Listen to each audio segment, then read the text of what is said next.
जैसे कि मैंने कहा तीसरी तीसरी रिक्वायरमेंट है कि अंदर का जो जाने वाली हवा में थोड़ी सी गर्म होनी चाहिए। अब गर्म कैसी होगी? बाहर तो आपका बर्फ चल रहा है, तो अंदर का उन्होंने सिस्टम बनाया, अंदर टरबाइन्स बना के रखे हैं। नाक के अंदर, जो मैं आगे आपको पढ़ के सुनाऊंगा, वो उसको गर्म कर देते हैं। तो अंदर जो हवा घुसती है वो नमी भी रहती है उसके अंदर वो सफाई भी रहती है, और उसके अंदर जो है वो टेम्परेचर, वो जो म्यूकस से आया हुआ पानी है तो वो ह्यूमिड भी रहती है। ये हमारे नाक का काम है, जिसको हम लोग बहुत लाइटली लेते हैं कि ये तो सिर्फ देखने की चीज़ है। आगे पढ़ते हैं। आगे ये है कि अ, फिर वही हवा, फिर वही फिर रही बात हवा को गर्म कर, जो मैंने आपको एक पहले ही बता दिया कि हमारे यहाँ टरबाइन्स होते हैं, टरबाइन छोटे छोटे, हम उसकी बात करते हैं। अब रही बात हवा को गर्म करने की, तो इसका भी भरपूर इंतज़ाम दिया है ऊपर वाले ने। इसे अंजाम देने के लिए उसके पास छोटे छोटे टरबाइन्स हैं। जी हाँ, टरबाइन्स। जी हाँ, अ, नासिका के रास्ते में दिमाग से 3 छोटी छोटी हड्डियां निकलती हैं, जो एक अच्छे रेडिएटर का काम करती हैं, और वो अंदर आने वाली सांस खींची हुई हवा को गर्मी प्रदान करती है। ये रास्ते में जो अंदर जाता है, ऐसा करके नीचे जाता है, नीचे आकर हमारे लंग्स में जाता है, उसके बीच में 3 दिमाग से निकली हुई हड्डियां रहती हैं, जो एक तरह की रेडिएटर्स होती हैं, जो हवा को गर्म करती हैं, और अंदर जो जाती है वो गर्म रहती है। देखा आपने? तो वो खींची हुई हवा को गर्म प्रदान करती है। अब यहाँ पर हम अंत में एंड पार्ट आ रहे हैं, जो मैं आपको बता रहा हूँ। आपने देखा कैसे हर चीज़ का इंतज़ाम करके रखा हुआ है ऊपर वाले ने हमारे शरीर में। पंपिंग स्टेशन भी है, हार्ट, एयर कंडीशनर भी है, हमारे अंदर एयर कंडीशनर भी है, ट्रांसपोर्टेशन सिस्टम भी है। इस सचमुच छोटे से ट्रांसपोर्टेशन सिस्टम, मतलब जो आपका जो रक्त जो है पूरे शरीर में ऑक्सीजन लेके जाता है, ट्रांसपोर्टेशन सिस्टम है। इलेक्ट्रिक सिस्टम है, हमारे नर्व्स हैं। सो हमारे शरीर में भगवान ने क्या क्या भर कर रखा है। सचमुच छोटे से हमारे इस शरीर में सचमुच सब कुछ इतनी होशियारी से भर कर रखा है उस ऊपर वाले ने। अब हम एयर कंडीशन, जैसे मैंने बताया कि हवा को एयर कंडीशन करके अंदर भेजता है, इसके बारे में अगर मैं थोड़ा सा आपको मैं बताऊं, तो एयर कंडीशनर की बात पर अगर मैं ये बता दूं तो आप भौचक्के रह जाओगे। दिन भर में ये नासिका में ये नासिका तंत्र में 500 क्यूबिक फीट, यानी 500 क्यूबिक फीट हवा का नियंत्रित करता है। ये कितनी हवा होगी अगर आपको मैं कंपेयर करूं? ये करीबन एक छोटे से कमरे की हवा होगी।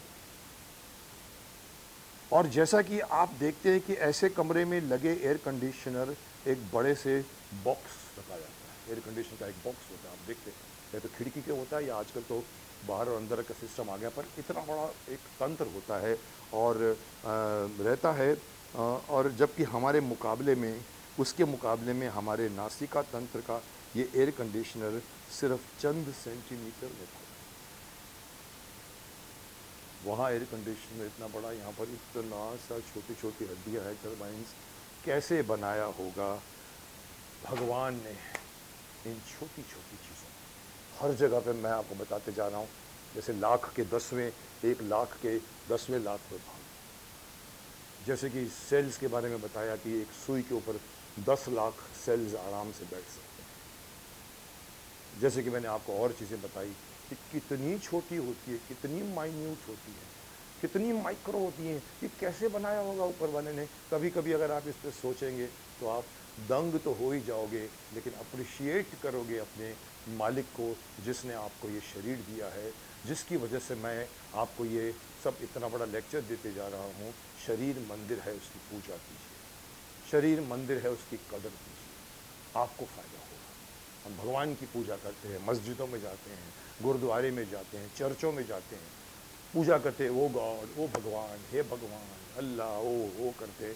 लेकिन जो आपके खुद के पास पड़ा है, उसकी कभी आप पूजा भी करना शुरू। नॉट दैट कि वो भगवान है, पर भगवान का रूप है।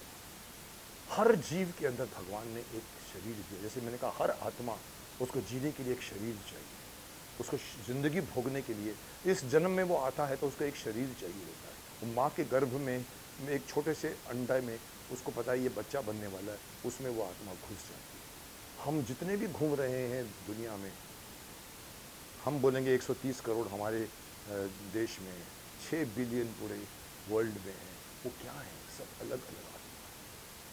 कोई वहाँ पैदा हुआ, कोई यहाँ पैदा हुआ, सबको एक ही तरह का शरीर मिला हुआ है।